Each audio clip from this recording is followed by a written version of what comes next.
M. Fletcher Brown with another artist video blog here at KIX96Country.com. Our guest today, all the way from Los Angeles, California, by way of Nashville, Tennessee. Please welcome our guest, Leslie Cours Mather to KIX Country. How are you? I'm good. How are you? Welcome to KIX96. Thank you. It's now, so good to be here. We met you for the first time this year, February, Yes. at the Country Radio Seminar. That's right, in Nashville. You've got your debut single out, Countryfied. Yes. The album, so it's the same title track. Yeah, the title track to the album is Countryfied as well. Okay. Yes. So now let's talk a little bit about where you came from. You have a fairly storied history. Born in Singapore. Oh, wow. How does something like that even happen? You did your research. Yes. Well, my dad was in the Army. He was a U.S. military attaché to Indonesia. And Indonesia, my mom, being 8 months pregnant at the time, said, I'm not going to have a baby here. I'm used to America. So my dad said, well, let's go to Singapore because it's very westernized, you know. And so that's what they did. They literally just flew over, had a baby, and went back to Indonesia. And we lived there for a couple of years. And so your earliest memories of life, Singapore, or did you move before? I have no memories of it. Okay, so you came back before your memories started. Moved to Washington, D.C. He was an Army guy, so we moved around a lot when I was a kid. And yes, I've always wanted to go back, and I haven't made it back yet. So really, you did that. You're the only time you've ever been there is when you were born. I was just a little baby, well, surely you should go back in and out, and touch that part of your history. Yeah. Well, now you actually started playing music around the age of 8 or 9.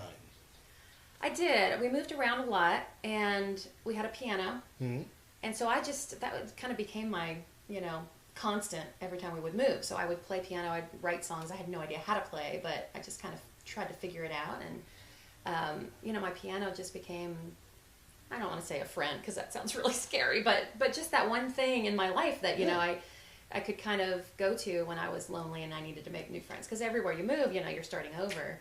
You need something interesting about you to kind of break the ice, just and so you learned how to play the piano at the age of 8 or 9? I started taking official lessons at 8, yes. So I was playing before that, just kind of making things up, and then started taking lessons and loved it so much that my parents kind of had to pull me away because, pianos didn't have volume control. So I was just constantly on the piano, never wanted to stop, and they kind of knew then she's going to be musical, in some way. And now at some point you did actually land in Nashville because you ended up going to school in Nashville. Yes, I did. I was living in St. Louis at the time, going to high school, and went to Vanderbilt to get a music degree. And only because I didn't really know anything about Vanderbilt, but I knew about Nashville and I just wanted to be there. So I just decided to go to Vanderbilt and work on Music Row, and that's what I did. And I actually stayed out there past when I graduated. And ended up going to New York City, thinking I was going to move there.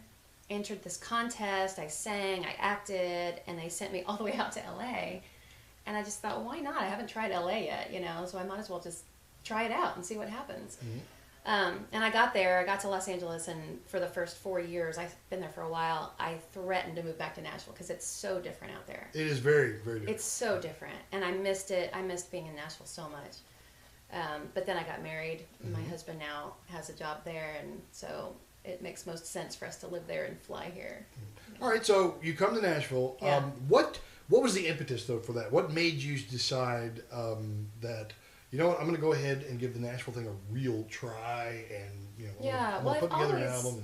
Exactly. I've always wanted. This is actually my third go-round with albums, but the first two were very, very independent to the point where either I would find a producer or I would just produce things myself, and definitely was on the roll to do the Nashville thing, but had kids and that kind of slowed things down.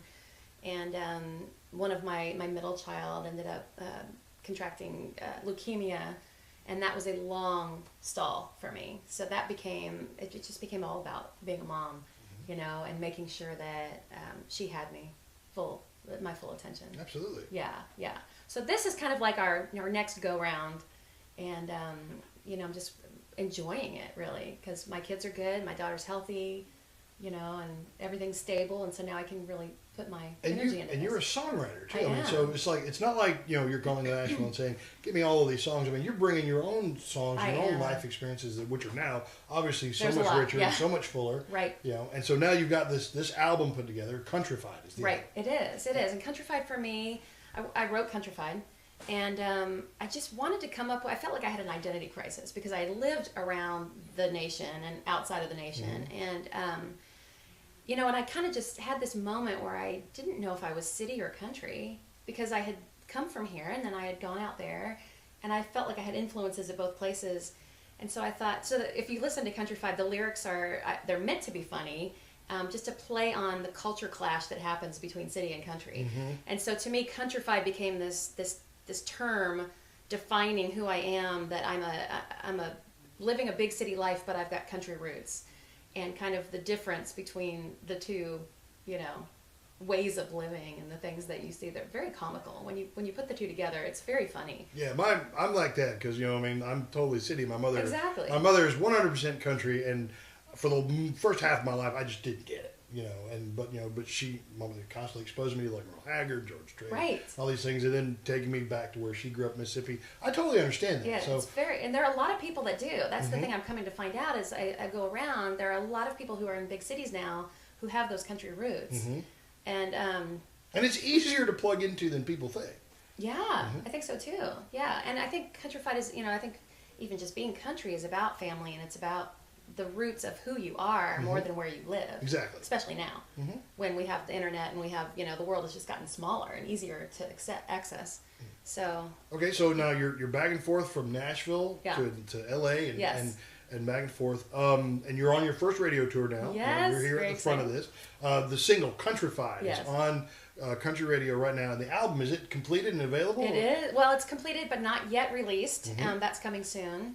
We're starting with the song, but it is completed, and I'm so proud of it. It's a very, like me, eclectic album. So there's stuff to dance to. There's, you know, ballads. There's old country sounding things, kind of Patsy Cline sounding song, and then there's just the rock type country songs. And now you're not even vocally, you're not limited to country. Not that, you know, that would be a bad thing. I'm just saying that you actually have done some jazz covers too, have you not?